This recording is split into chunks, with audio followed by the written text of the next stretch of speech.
تندیسی رو که مشاهده میکنید یکی از کارخانجات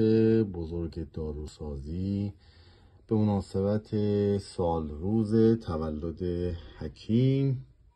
زکریای رازی که خب به این مناسبت روز داروساز نامیده شده و این تندیس های زیبا به سفارش این مجموعه بزرگ برای پزشکان عزیزمون که در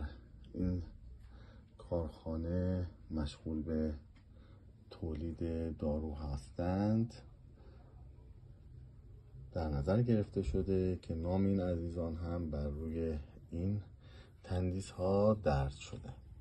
تندیسی که مشاهده می کنید از جنسی بسیار مقاوم و زیبا تهیه و تولید شده با ورق‌هایی از MDF، فلکسی گلاس و مولتی استایل که چهره